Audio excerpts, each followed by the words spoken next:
Hello, wonderful 6th grade class. This is Miss Caulfield. I wanted to make a slideshow reviewing some of the important information about the Paleolithic and Neolithic time periods because I feel like there was still some confusion, so I thought we'd go over it one more time before I asked you guys to really do something with the information. So as we go through the slideshow, you'll notice that some of the words are in red.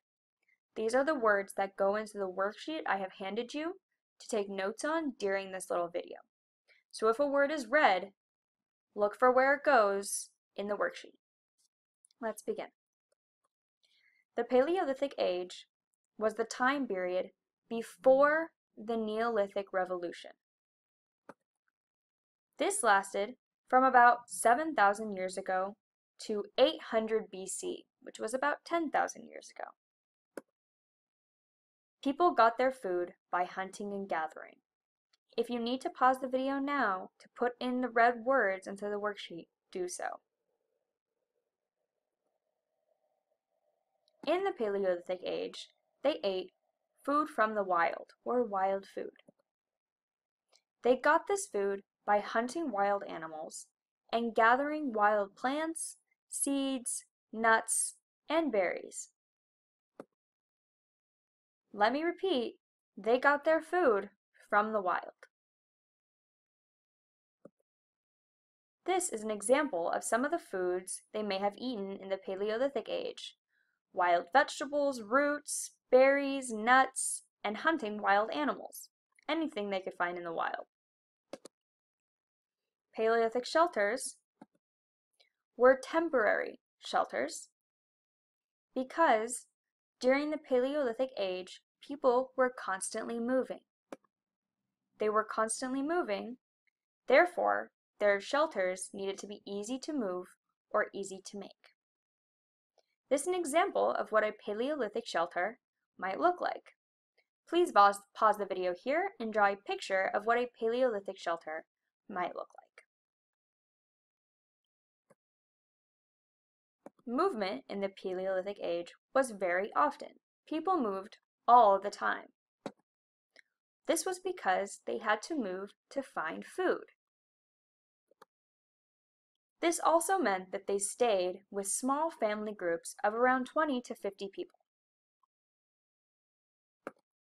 They would move every season in order to find new food in different places.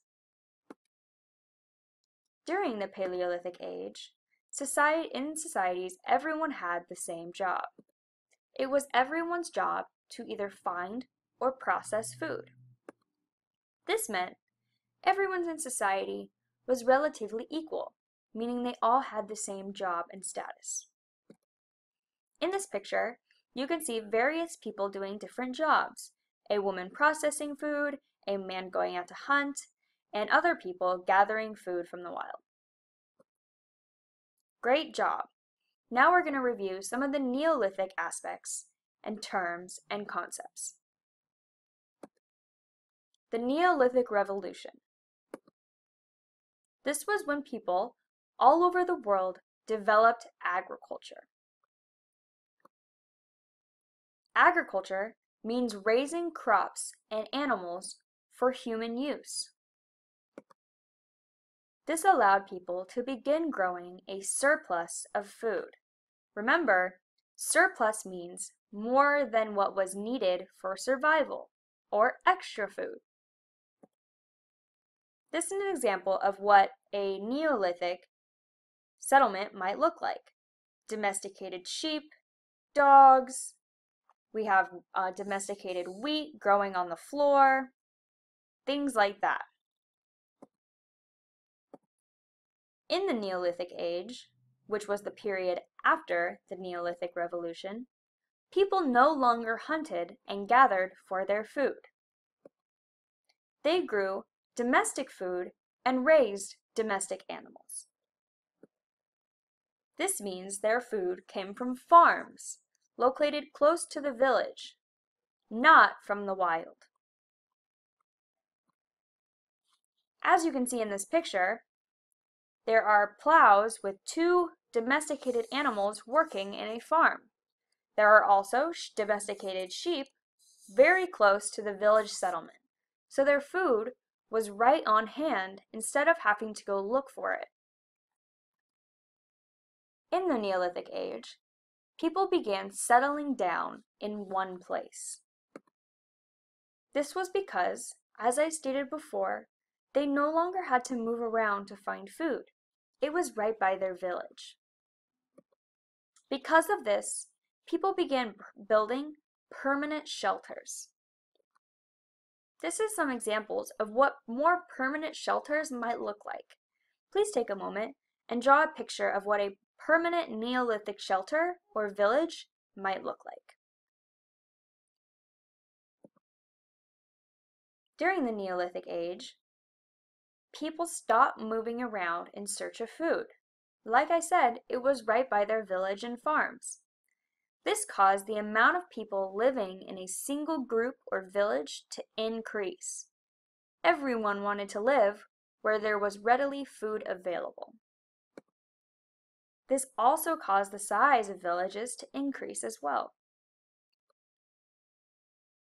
Also, during the Neolithic Age, jobs became more diverse. Because there was more food than needed, people were able to spend time doing things other than looking for food. New jobs included merchants or store owners, farmers, government officials, and maybe even artists. More food equals more kinds of jobs. Great job reviewing. If you need to go back and look at any part of this video, please do so now. After you finish this video, your assignment is to complete the Venn diagram. It looks like this. In a Venn diagram, what you do is you put things that are specific only to the Paleolithic Age in this area. And then you put things that are specific to the Neolithic Age in this area. Where the circles overlap is where you put things that are the same. So in the Paleolithic one, I know from my past knowledge that there was little trade during the Paleolithic Age. In the Neolithic, I know there was a lot of trade. Now I need to think of something that they had in common. Well, I know that they both traded at least a little bit. And that's a similarity. Your assignment to complete in class, and if you do not finish, for homework, is to fill in this Venn diagram with all the information you know about the Paleolithic and Neolithic times. Please feel free to use any of the notes we have done as a class to fill in this Venn diagram. I want it full of all of the knowledge you have on the subject. You may now spend the rest of the class period working on this quietly, or rather silently and alone. Okay, if you need help, please raise your hand and I will assist you.